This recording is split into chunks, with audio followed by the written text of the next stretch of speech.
Assalamualaikum sahabat. Ini adalah gandum. Saya akan berkisah kepada Anda mengenai gandum. Saya bawa Anda ke masa Mesir kuno. Dikisahkan pada masa itu ada seorang raja yang bermimpi berulang-ulang. Apa mimpinya? Dia bermimpi ada 7 ekor sapi betina gemuk dimakan oleh 7 ekor sapi betina kurus.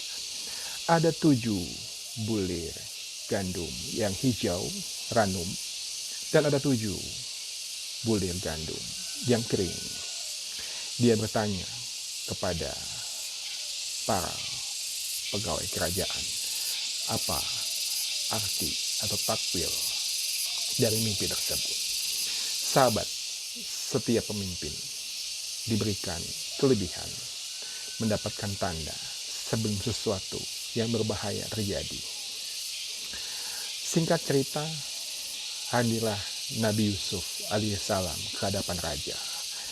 Disampaikan takwil mimpi dari sang raja bahwa kerajaan ini, daerah kekuasaan raja di daerah Mesir ini, selama 7 tahun ke depan akan mengalami panen yang banyak berlimpah. Sapi-sapi gemuk, tanaman-tanaman hasil panen yang begitu banyak, buah-buahan, sayur-sayuran, makanan pokok, peternakan, hasil sangat baik. Maka disarankan untuk berhemat atas hasil tersebut. Sebagian disimpan dalam lumbung-lumbung yang menyimpan pangan dengan jangka waktu yang panjang. Sebagian makanan, sebagian gandum disimpan tetap dalam bulirnya agar bisa awet lebih lama. Karena 7 tahun yang akan datang, selama 7 tahun pula akan terjadi yang namanya kekeringan yang luar biasa. Sungai Nil akan mengering, tidak mengaliri air lagi. Tidak ada cocok tanam karena tidak ada air, tidak ada hujan. Para ternak-ternak sapi dan lain-lain tidak ada pangan yang bisa dimakannya. Maka 7 tahun itu adalah masa-masa yang sulit. Ketika raja menyimpan sebagian dalam lumbung dengan jumlah yang cukup, maka itu akan digunakan untuk melewati 7 tahun masa yang sulit. Selanjutnya 14 tahun kemudian dari saat takwil mimpi itu disampaikan, akan kembali normal. Para petani kembali bercocok tanam, tanaman-tanaman kembali tumbuh dengan baik. Gandum hijau ditandai dengan namanya memeras anggur.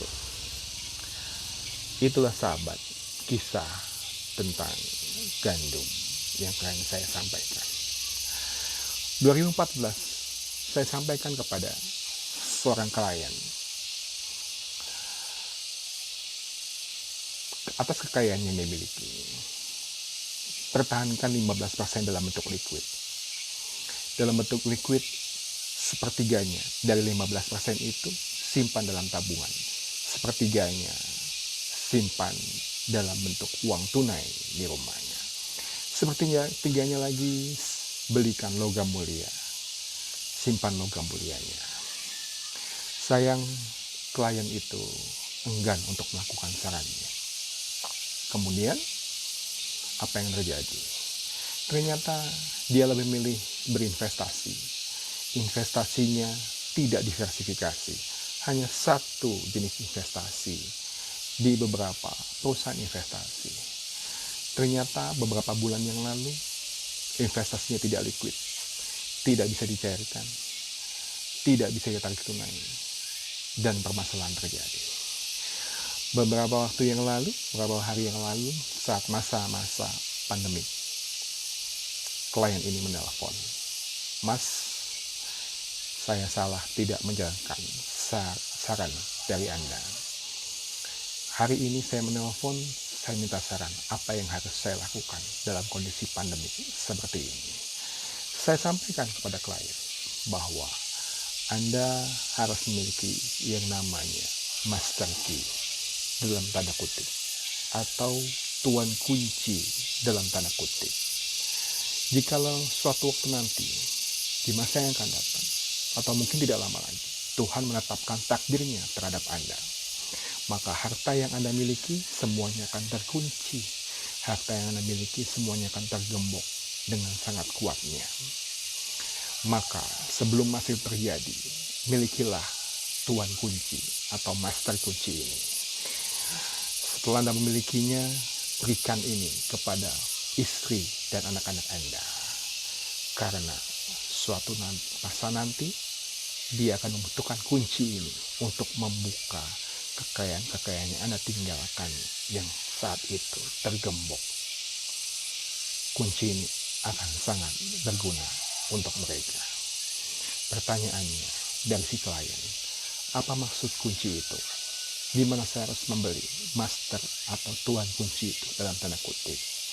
Maka saya jawab, penjelasannya ada dalam video berikutnya. Nantikan. Wassalam.